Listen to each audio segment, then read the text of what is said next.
The chamber lights were blindingly bright, the kind that make every eye blink twice before settling in. Reporters filled the back rows, pens ready, cameras humming softly. On this day, the air in Congress carried something heavier than usual. At the center sat Pam Bondi, her posture poised, her voice rehearsed. Once Florida's Attorney General, Bondi was no stranger to controversy or cameras. She had been called to testify about claims she had made, claims that were already unraveling under scrutiny, and across from her, seated with quiet focus, was Congresswoman Jasmine Crockett. She wasn't speaking yet. She didn't need to. The energy in the room shifted the moment she entered, calm but unyielding, a presence that carried authority without raising her voice. She flipped through a stack of documents, her highlighter marks glowing under the overhead lights. The chair gavelled the session into order. We'll now hear from Representative Jasmine Crockett of Texas. The microphones clicked on. The room stilled. Crockett leaned forward slightly, her expression unreadable but her tone razor-sharp. Ms. Bondi, she began slowly, you've made several public statements regarding the integrity of certain investigations, correct? Bondi smiled, the practiced kind politicians wear like armor. Yes, Congresswoman, I've spoken out because I believe the American people deserve transparency. Transparency, Crockett repeated, nodding. We agree on that. That's why I want to start with your own record of statements. She lifted a single page from her folder, her fingernails clicking lightly against the paper. On March 17th, you said, and I quote, "We have clear evidence that officials lied under oath." Can you tell this committee who those officials were? A slight pause. Bondi blinked. Well, Congresswoman, I was referring to the information available at the time. So, Crockett interrupted gently, you don't have direct evidence? Bondi adjusted her microphone. The evidence was presented publicly. It's a matter of opinion how— Ms. Bondi, Crockett said, cutting in with surgical precision. Perjury is not a matter of opinion. It's a crime. If you're accusing people of lying under oath, you must have evidence. Do you? The tone wasn't angry. It was steady, factual, disarming, and that's what made it cut deeper. Bondi's voice faltered. Congresswoman, I was relying on reports. Reports written by whom? Crockett pressed. Because what I have here, she said, raising a binder of official documents, shows that every one of those reports you cited was debunked months before you repeated them. A few quiet gasps came from the gallery. Bondi's face stiffened. Crockett didn't pause. She didn't give her space to breathe. So I'll ask again, she said calmly. On what basis did you tell the American people that there was evidence of perjury? Bondi's confidence flickered. She leaned back slightly as if trying to find steady ground. Congresswoman, I'm not a prosecutor in this matter. No, Crockett said evenly, but you used to be one, didn't you? A ripple ran through the room. Even Bondi couldn't hide the flash of irritation in her eyes. Crockett's tone stayed neutral. But her phrasing was deliberate, each word landing like a well-placed hammer strike.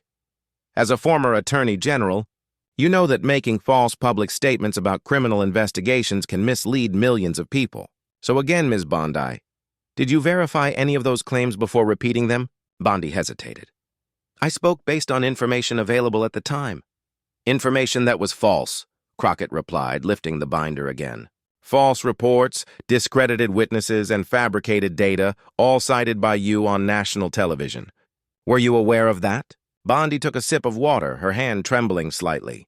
Congresswoman, I don't recall the specifics of every report. Then I'll help refresh your memory, Crockett said, her tone still composed. She turned a page, revealing a printed timeline with Bondi's statements highlighted in yellow and official corrections in red. This, she said, tapping the paper, is your quote from April 22nd. We have proof of coordination.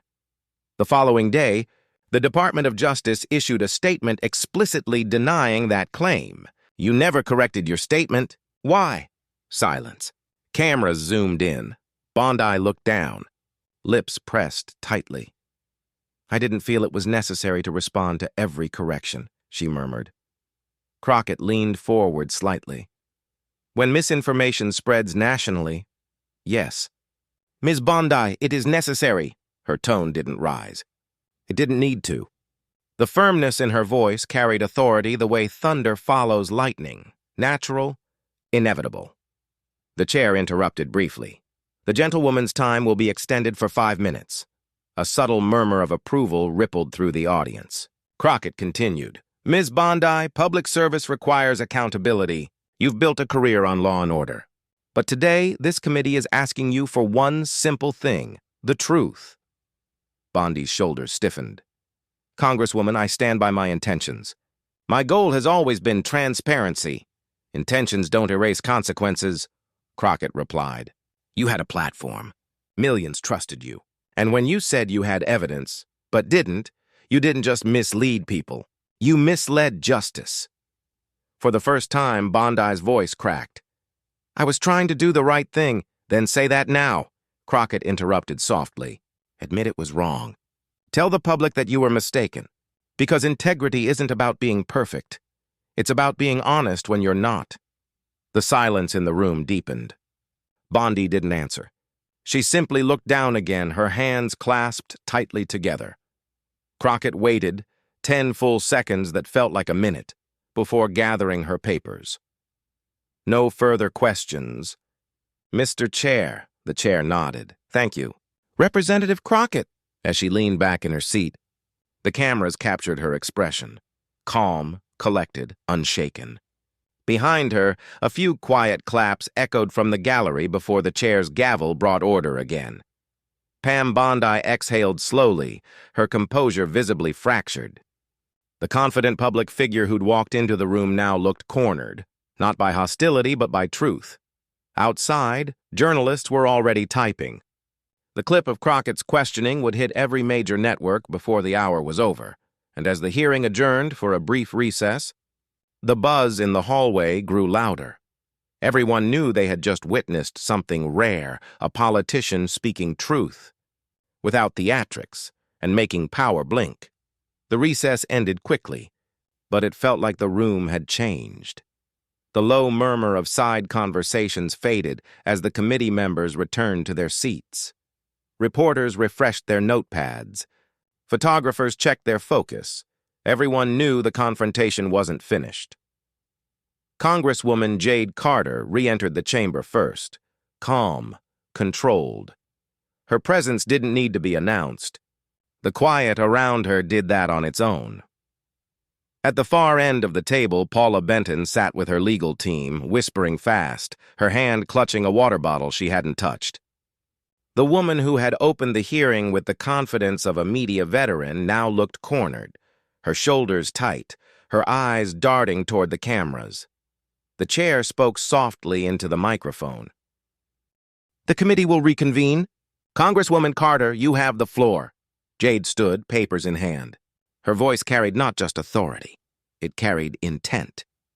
Ms. Benton, before we paused, you spoke of your commitment to transparency. Paula nodded quickly. Yes, that's right. Good, Jade said, scanning her notes.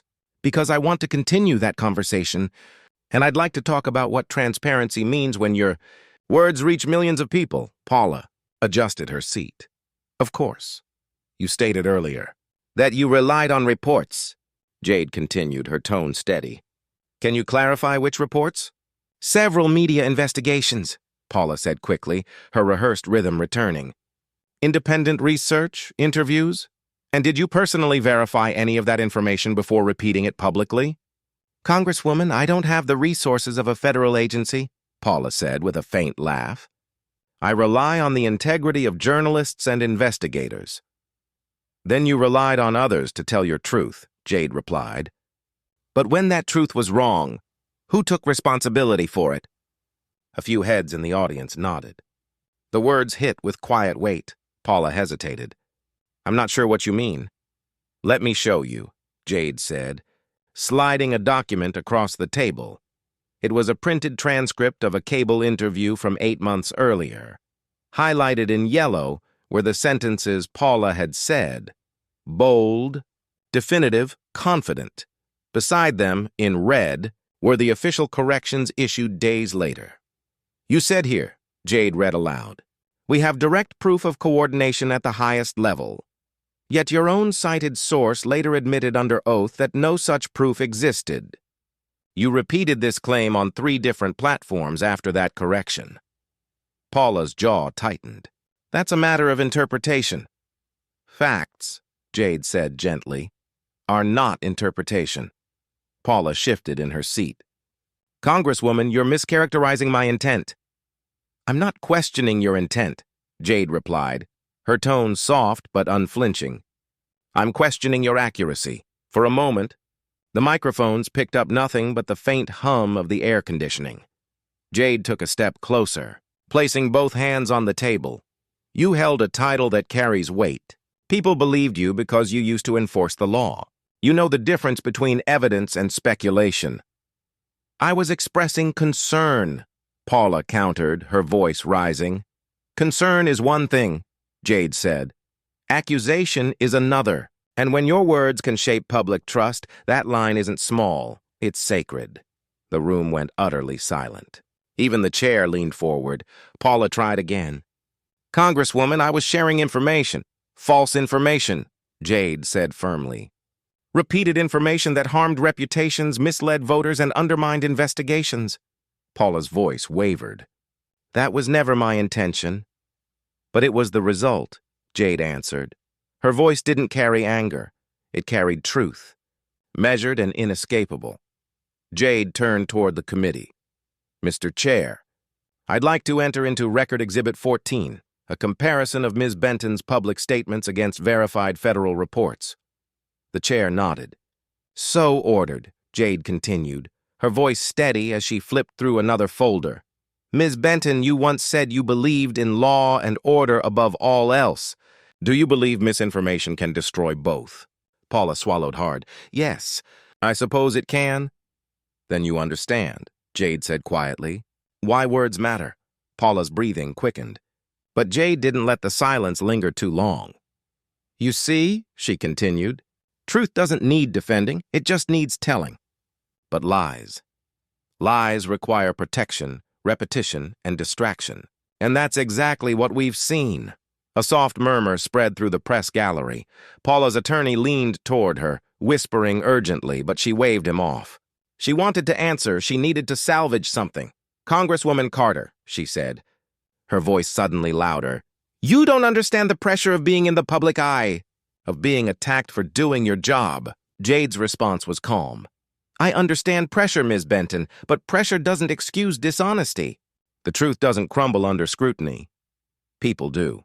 The crowd reacted with a low, collective gasp. Jade closed her folder and looked directly at the witness. This isn't personal, she said. It's about accountability. It's about showing the American people that integrity is not optional, not for leaders, not for lawyers, not for anyone. Paula looked down, blinking rapidly. The camera lights flickered across her face, capturing every twitch of emotion. The chair's gavel struck once, gently. We'll take a short break, he announced. But as the members rose, all eyes stayed on Paula Benton, the woman who had walked into the room a symbol of confidence and control, now visibly unraveling beneath the weight of her own contradictions. Jade didn't look triumphant. She gathered her papers quietly, stacked them neatly, and whispered to her aide, Truth always finds its way out. You just have to hold steady long enough to let it. Outside, cameras flashed through the hallway windows. Reporters were already writing their headlines. The question wasn't if this moment would go viral. It was how far it would reach. And deep down, even Paula Benton knew this was only the beginning. The clock on the wall ticked louder than usual. That sharp, hollow rhythm that fills silence when no one dares to speak. The hearing reconvened after lunch. The light seemed brighter, harsher. Every camera was aimed at Paula Benton, who sat motionless behind the witness desk. Her once crisp notes were now creased, edges softened by restless hands. Congresswoman Jade Carter returned to her seat with the same unshakable calm she had shown all day. She didn't look at the reporters, didn't look at the crowd. Her eyes stayed fixed on Benton, not with anger, but with something quieter. Resolve. The chair gavelled. We'll resume testimony. Jade stood slowly, gathering a single sheet of paper. "Ms. Benton," she said, voice low but steady, "we're almost finished. But before we close, I need to understand how we got here." Benton shifted, her voice barely audible. "I don't know what you mean." "I think you do," Jade replied. "You spent years demanding truth from others. Today we ask the same from you." Benton's eyes lifted. They glistened under the fluorescent light. "You think I wanted this?" she said suddenly. "You think I enjoyed being called a liar?" Jade didn't flinch. "I think you cared more about being heard than about being right." A gasp cut through the chamber. The chair looked up but didn't intervene. Benton pressed her lips together. Her hands trembled as she picked up a pen, rolling it between her fingers. "You don't know what it's like," she said, her voice cracking. "Every day, the calls, the interviews, the pressure to have an answer for everything." "Pressure doesn't erase responsibility," Jade said softly. "You had choices." "We all do." Benton's laugh was bitter, quiet. "Choices? You think anyone in my position has choices? Once the camera's on, you say something, anything, just to stay relevant." "Jade, let the silence stretch before answering. Then relevance became your truth." That landed like a stone dropped in water. One that doesn't make a splash but sinks straight to the bottom. Benton looked away. Her mascara had begun to smudge at the corners, and her voice wavered again. "I thought I was doing good," she whispered. "I thought I was helping people see what others wouldn't say." "You helped them see a lie," Jade said. "And now, you have the chance to replace it with truth." Benton swallowed hard. The sound carried through the microphone. "What difference would it make?" "To you, maybe none," Jade said. "To them?" She gestured toward the gallery where staffers, families, and journalists sat. "It means everything." Benton's gaze drifted toward the audience. She saw faces she didn't know. Some angry, some sympathetic, most just waiting for something real. Her eyes watered. "I never meant to hurt anyone," she said. "Then say it," Jade urged gently. On the record, Benton hesitated. The seconds dragged. Then, voice shaking, "I was wrong." A hush fell so complete that even the camera stopped whirring. "I was wrong," she repeated, louder this time. "About what I said. About the evidence. I believed what I wanted to believe." The room exhaled as if a weight had lifted. Jade nodded once, a faint solemn smile flickering at the corner of her mouth. "That's all we needed," she said. "The truth." Benton wiped at her eyes with the edge of a tissue. Her shoulders slumped, years of practiced confidence dissolving into something fragile and human. Jade took a step forward, lowering her voice so it carried only to the microphones. "Ms. Benton, this isn't about humiliation. It's about the lesson every leader should remember, that honesty matters more than image. That power without humility becomes poison." Benton met her eyes for the first time in hours. There was no defiance left, only understanding. "I never wanted to be the villain," she said quietly. "Then don't be," Jade answered. "Be the warning." The words hung in the air, raw and heavy. The chair, visibly moved, cleared his throat. "The committee thanks the witness for her candor. The record will reflect today's correction." He tapped the gavel once, but no one moved. Benton closed her binder slowly, as if each page carried a weight she could finally feel. She stood, nodded once to the chair, and began to walk toward the exit. Reporters raised cameras but didn't shout. No one wanted to break the silence that honesty had left behind. Jade watched her go, expression unreadable, a mixture of empathy and finality. When Benton reached the door, she stopped, turned slightly, and said into the hush, "For what it's worth, thank you." Then she stepped out, leaving the room echoing with the soft creak of the closing door. Jade returned to her seat, folded her notes, and took a slow breath. The chair leaned toward her. "You handled that with restraint," he said quietly. "Truth doesn't need volume," she replied. "It just needs space to breathe," he nodded, tapping the gavel again to close the session. As people began to file out, one reporter whispered, "I've never seen a hearing end like that." Another replied, "You don't see truth spoken twice in the same breath too often, once by the accuser, once by the accused." Jade stood last. She looked around the now empty room, the papers, the microphones, the seats still warm from tension, and thought, this is what accountability should look like. Then she turned toward the door, the faintest trace of a smile on her face, and stepped out into the hall.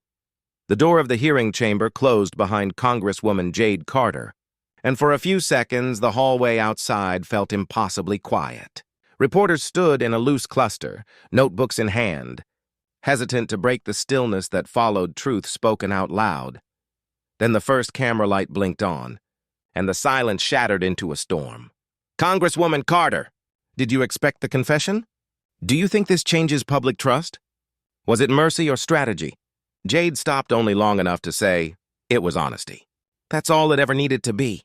She kept walking, the sound of her heels echoing down the marble corridor like punctuation marks. The media reaction by dusk. Every network was running the clip. Split screens showed Jade's calm expression opposite. Paula Benton's tear-streaked face. Headlines competed for drama. The moment truth won. Carter's question ends the spin. A confession on Capitol Hill. Pundits argued over tone, motive, consequence. Some called it the most disciplined interrogation in modern politics. Others said it was a reminder that accountability still existed if someone dared to ask for it. In coffee shops, airports, and living rooms, people replayed the exchange on their phones, mouthing Jade's final line like a mantra. Truth doesn't need volume. It just needs space to breathe. Inside the office later that night, Jade sat alone at her desk, the lights dim except for the small lamp that threw a warm halo across the papers. Her staff had gone home hours ago, a half-empty cup of coffee cooled beside her. On the wall hung a simple frame, the oath she'd taken when she was sworn in. She reread it slowly, tracing each word with her eyes. "To bear true faith and allegiance." Her phone buzzed with messages, congratulations from colleagues, invitations for interviews, but she ignored them. She opened a letter instead, one from a teacher in Kansas who had written weeks before the hearing. "My students watch you. They say you make honesty look brave again." Jade smiled faintly. That was enough. Across town, in a quiet apartment on the other side of the city, Paula Benton sat by her window, the TV muted. The skyline glittered against the night. On the table lay a stack of unsent statements, apologies half-written. She picked up a pen and began again. "To those I misled." She paused, stared at the words, then crossed them out. "To those I owe the truth." This time she kept writing. For the first time in months, she wasn't performing. She was confessing to herself. Back in Congress, the next morning, Jade entered the committee room early. The air still smelled faintly of yesterday's tension. She placed a small card on the witness table. Nothing official, just a quote she'd written overnight. "Accountability is not punishment. It's permission to begin again." When the staffers arrived, they found it and smiled. The card stayed there for weeks, untouched, until someone finally framed it and hung it near the door. The ripple within days, the clip had reached millions. Civic groups used it in workshops about ethics in public service. Universities played it in classes on communication and leadership. For ordinary citizens, it became a symbol, a reminder that integrity wasn't extinct, just buried under noise waiting for someone to dig it out. Late-night hosts joked about the Carter Standard. Editorials debated whether the moment signaled a cultural shift. But underneath all the chatter was a quieter feeling spreading across the country. Hope. Jade's reflection. Weeks later, Jade was invited to speak at a small community center in her hometown. No cameras, no press, just folding chairs and neighbors. She stood at the front, sleeves rolled up, and spoke without notes. "People think accountability ends careers," she said.